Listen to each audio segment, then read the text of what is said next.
नमस्कार साथियों, मैं हूं वीरेंद्र कुमार। मैं आपका ईटी यूट्यूब चैनल पर हार्दिक स्वागत करता हूं। आज का विषय है हमारा रासायनिक अभिक्रियाएं, केमिकल रिएक्शन क्या होती हैं। जो आज के लेक्चर में हम रासायनिक क्रियाओं के बारे में पढ़ेंगे, ठीक है, उनकी क्या क्या गुण होते हैं, ये सारी चीज़ पढ़ेंगे। तो सबसे पहले हम रासायनिक क्रिया की बात करें तो रासायनिक क्रिया किसको कहते हैं? जब एक या एक से अधिक पदार्थ आपस में मिलकर आपस में क्रिया करके एक या एक से अधिक भिन्न गुण वाले जो पदार्थ बनाते हैं उनको हम रासायनिक क्रियाएं कहते हैं। ठीक है, वो जैसे कि अभी हम डिस्कस करेंगे कि अभिकारक क्या होते हैं और उत्पाद क्या होते हैं।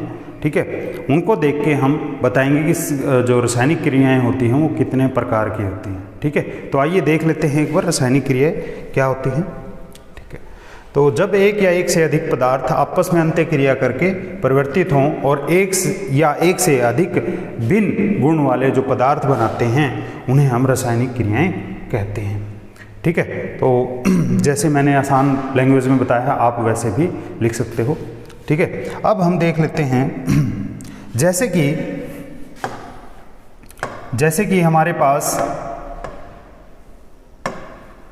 मैं मैग्नीशियम की बात करूं और इसको ऑक्सीजन की उपस्थिति में, प्रेजेंस ऑफ ऑक्सीजन, अगर हम रिएक्शन करवाते हैं तो हमारे पास मैग्नीशियम ऑक्साइड होता है। हमारे पास मैग्नीशियम ऑक्साइड हम प्राप्त कर लेते हैं। ठीक है, मैग्नीशियम जो है एक धातु है। ठीक है, तो यहाँ पे ये देखो, ये हमारी जो है लेफ्ट हैंड साइड है। क्या है ये? Left hand side. और ये हमारी जो है राइट हैंड साइड है। ठीक है, ये हमारा बायां पक्ष है, ये हमारा दायां पक्ष है। यहाँ पे लेफ्ट हैंड साइड की तरफ जो भी पदार्थ होते हैं उनको हम जो है अभिकारक कहते हैं। क्या कहते हैं? अभिकारक। यहाँ तीर के निशान से जो राइट हैंड साइड में हैं इन्हें हम उत्पाद कहते हैं। प्रोडक्ट भी कह सकते हो आप इसको, प्रोडक्ट। इनको हम रिएक्टेंट बोलते हैं। ठीक है, तो दोनों हिंदी और इंग्लिश माध्यम वाले दोनों ही इसको सीख सकते हैं। तो मैग्नीशियम की ऑक्सीजन की प्रेजेंस में, उपस्थिति में हमने रिएक्शन कराई, हमारे को मिल गया है मैग्नीशियम ऑक्साइड। ठीक है, तो यहाँ से हमने देखा जो मैग्नीशियम एलिमेंट है, यहाँ पे ऑक्सीजन जो मॉलिक्यूल्स हैं ये दोनों क्या हैं आपस में, लेफ्ट हैंड साइड और राइट हैंड साइड जो हैं आपस में क्या है, संतुलित नहीं है, बैलेंस नहीं है। इनको हमने बैलेंस करना पड़ता है। और जो ये क्या है, एक असंतुलित, इस रिएक्शन को मैं क्या बोलूँगा? असंतुलित केमिकल रिएक्शन बोलेंगे, जिसको हम स्केलेटन केमिकल रिएक्शन भी बोलते हैं, कंकाली रासायनिक समीकरण भी बोलते हैं। कंकाली, जो बैलेंस नहीं होती है, जो आपस में जो है संतुलित नहीं होती हैं, उनको हम असंतुलित और कंकाली केमिकल रिएक्शन कहते हैं। ठीक है, तो हम जो है ऐसा क्यों करते हैं कि हमारे पास जो है संतुलित ही जो रासायनिक समीकरण होनी चाहिए। ऐसा भी एक कारण है क्योंकि जो हमें द्रव्यमान का, क्या, द्रव्यमान का संरक्षण, इसका जो ये नियम है इसको हमने बनाए रखना है। अगर ये असंतुलित होंगी तो ये नियम हमारा जो है फेल हो जाएगा। इस वजह से हमें जो है रासायनिक क्रियाओं को संतुलित करना पड़ता है, बैलेंस करना पड़ता है। एक क्रिया हम देख लेते हैं जो हमारी संतुलित है। ठीक है, जैसे कि हमारे पास जिंक है, जिंक को मैं सल्फ्यूरिक एसिड के साथ H2SO4 के साथ जो है क्रिया करवाता हूँ तो ये हमारे पास जिंक सल्फेट आ जाएगा और यहाँ से जो है हाइड्रोजन गैस जो है निकल जाएगी। ठीक है। तो हमने यहाँ पे जिंक और H2SO4 सल्फ्यूरिक अम्ल की इनकी रासायनिक अभिक्रियाएं करवाई। यहाँ से हमें जिंक सल्फेट और हाइड्रोजन गैस मिली, ठीक है। तो ये तीर का निशान जो है यहाँ से, इसका मतलब जो है गैस यहाँ से निकल रही है, ठीक है। तो अब इनमें यहाँ पे जैसे कि ये जिंक है, हमें ये नहीं पता चल रहा ये सॉलिड अवस्था में है, ठोस अवस्था में है, लिक्विड में है या एक्वस में है। तो हमें इनके संकेत भी लिखने अवश्य पड़ते हैं, बहुत ही ज़रूरी होते हैं। तो उससे पहले संकेत की बात करें तो यहाँ पे जैसे ये सॉलिड है, ये यहाँ पे लिक्विड है, ठीक है। तो ये हमें इनके संकेत दिखाने पड़ते हैं, साइन दिखाने पड़ते हैं हमें, ताकि देखते ही पता लग जाए कि ये ठोस है, द्रव है या गैस है, ठीक है। S4 सॉलिड, L4 लिक्विड और G4 जो होता है हमारा वो क्या होता है, गैस होता है। G4 गैस होता है, ठीक है। और यहाँ पे एक और चीज़ है, आपको कई बार ये एक्वस भी मिलेगा। क्या? एक्वस। एक्वस का क्या मतलब होता है, जब हमारे क्या उत्पाद और अभिकारक, उत्पाद और अभिकारक जब जल में घोल के रूप में हो, किसके? घोल के रूप में हो, तो हम उसको जो है एक्वस सॉल्यूशन बोलते हैं, ठीक है। तो ये हमने इनके संकेत भी देख लिए। अब हम एक रासायनिक अभिक्रिया को, केमिकल रिएक्शन को बैलेंस करके देखते हैं, ताकि हमें जो है रासायनिक क्रियाएं संतुलित भी करनी आ जाएं। तो आइए देख लेते हैं। जैसे कि हमारे पास आयरन है, ठीक है। आयरन हमें पता है पानी के साथ रिएक्शन करेगा। अभी यहाँ पे भाई क्या है, वेपर है, गैस है और ये सॉलिड है हमारा। तो ये आपस में जब क्रियाएं करेंगे तो यहाँ से फेरिक ऑक्साइड बना देंगे, Fe3O4, ठीक है। ये फेरिक ऑक्साइड इन्होंने बना दिया और यहाँ से जो है हाइड्रोजन गैस भी क्या है, निकल गई, ठीक है। फेरिक ऑक्साइड इन्होंने बना दिया, ठीक है। तो यहाँ पे ये फेरिक ऑक्साइड है, ये सॉलिड, ठीक है। और ये यहाँ से क्या है, ये गैस बन के निकल जाएगा। तो इनके हमने संकेत भी देख लिए हैं। अब यहाँ से मैं आयरन जो एलिमेंट है, तो इसके जो यहाँ पे देखूँगा, यहाँ पे जो है 3 मॉलिक्यूल्स हैं आयरन के और यहाँ पे एक ही है। तो ये जो है बैलेंस नहीं है, कंकाली रासायनिक क्रियाएं हैं ये, स्केलेटन केमिकल रिएक्शन इनको बोलेंगे। तो यहाँ हमें इनको जो है बैलेंस करना पड़ेगा, संतुलित करना पड़ेगा। तो यहाँ पे वाटर भी है, देखो H2 है, लेकिन यहाँ पे भी H2 है, तो ये बैलेंस है। ऑक्सीजन देखिए यहाँ पे ये 4 हैं, यहाँ पे ऑक्सीजन केवल और केवल एक ही है। तो सबसे पहले हम स्टेप वाइज स्टेप ये सीखेंगे कि पहले किसको बैलेंस करना है और बाद में किसको बैलेंस करना है। तो यहाँ पे जो भी एलिमेंट, जो भी मॉलिक्यूल जो सबसे अधिक मात्रा में है, उसी को हम बैलेंस करेंगे। तो यहाँ से हमें पता चल रहा है हमारे पास जो ऑक्सीजन है ये सबसे ज़्यादा है, हम सबसे पहले इसी को ही बैलेंस करेंगे। यहाँ पे 4 है, यहाँ पे सिर्फ 1 है, तो इसका मतलब मैं इसको 4 से यहाँ पे गुणा कर दूंगा। तो फर्स्ट स्टेप के अंदर क्या हो जाएगा, ये जो आयरन है, ठीक है।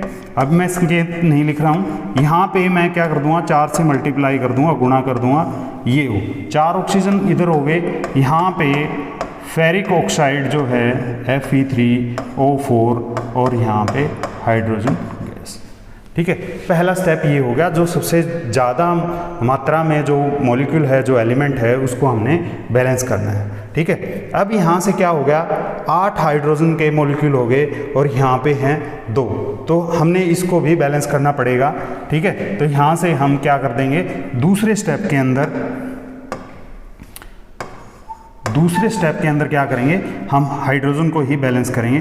तो यहाँ पे ये हो जाएगा आयरन 4 H2O Fe3O4 और यहाँ पे मैं 4 से इसको मल्टीप्लाई कर दूंगा। तो ये भी हमारा बैलेंस हो गया है। आखिर में लास्ट में हम क्या करेंगे, लास्ट में थर्ड स्टेप में जो बच गया उसको हम बैलेंस कर लेंगे। क्या बच गया यहाँ पे, आयरन ही बच गया। यहाँ पे 3 है और यहाँ पे सिंगल है, तो यहाँ से मैं 3 से मल्टीप्लाई कर दूँगा। 3Fe प्लस 4H2O, यहाँ पे हो जाएगा Fe3 फेरिक ऑक्साइड, ठीक है, यहाँ पे H2। तो ये हमारी समीकरण नंबर 3 हो गई। तो ये क्या है, ये आगे चल के हम हमारे भविष्य में आने वाले लेक्चरों में सीखेंगे। ये तो वही लोहे को जो जंग लगता है वही केमिकल रिएक्शन है, वही रासायनिक समीकरण है, ठीक है।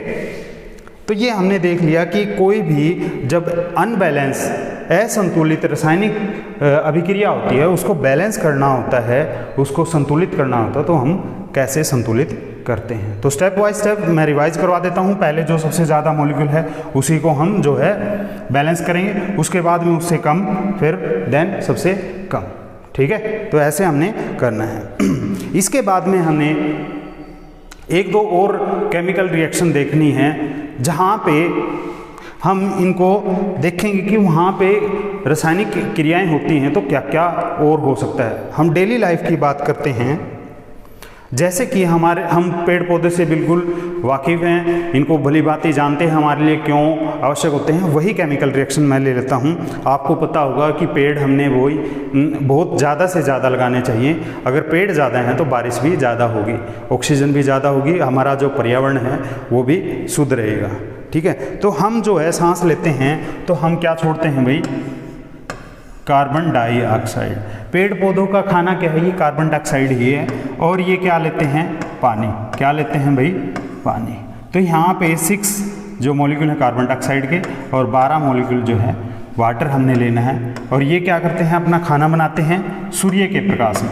किस में भाई, सूर्य के प्रकाश में। सूर्य का प्रकाश होता है और क्लोरोफिल होती है,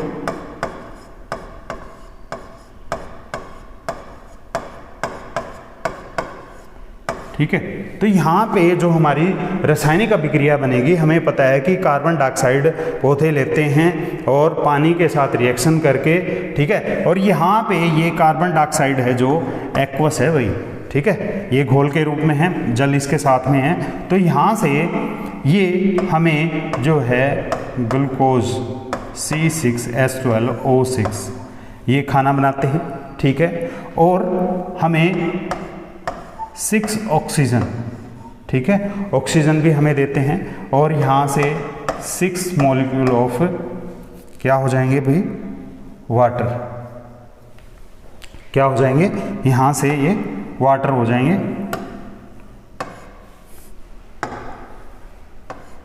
H2O। क्या हो जाएंगे, 6 मॉलिक्यूल पानी के हो जाएंगे, 6 मॉलिक्यूल ऑक्सीजन के। और ये हमें ग्लूकोज, जो पेड़ पौधे अपना खाना बनाते हैं वो इसी प्रक्रिया से बनाते हैं। तो यहाँ पे इस अभिक्रिया में हमें जो है ऊष्मा की ज़रूरत है। क्या है भाई, ऊष्मा की हमें ज़रूरत पड़ी, सूर्य के प्रकाश की। ऐसी रासायनिक अभिक्रियाएं जिनमें ऊष्मा की ज़रूरत पड़ती है उनको हम ऊष्मा शोषी कहते हैं। क्या कहते हैं, ऊष्मा शोषी। शोषी का मतलब वही ग्रहण करना और ऊष्मा का मतलब गर्मी, जहाँ पे गर्मी ग्रहण की जाती है। इनको हम इंग्लिश के अंदर एंडोथर्मिक भी कहते हैं। क्या कहते हैं, एंडोथर्मिक।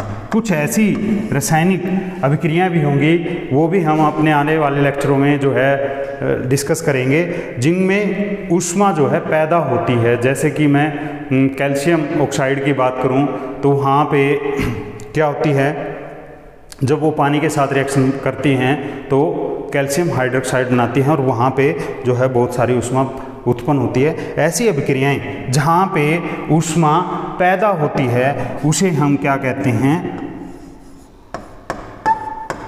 ऊष्माक्षेपी। क्या कहते हैं, ऊष्माक्षेपी। एक्सोथर्मिक केमिकल रिएक्शन बोलते हैं। जैसे ही नाम से पता चल रहा है, एक्स का मतलब होता है आउट होना, ठीक है, और थर्म का मतलब होता है गर्मी, हीट, ठीक है। तो इसका मतलब हो गया जहाँ से ऊष्मा पैदा होती है उसको हम एक्सोथर्मिक, और जहाँ पे ऊष्मा की ज़रूरत होती है, जिस अभिक्रिया के लिए ज़रूरत होती है, उसको ऊष्माशोषी रासायनिक अभिक्रियाएं कहते हैं। तो आज के लिए इतना ही। नेक्स्ट लेक्चर में हम रासायनिक अभिक्रियाओं के प्रकार पढ़ेंगे, उनके टाइप पढ़ेंगे। तो आज के लिए धन्यवाद।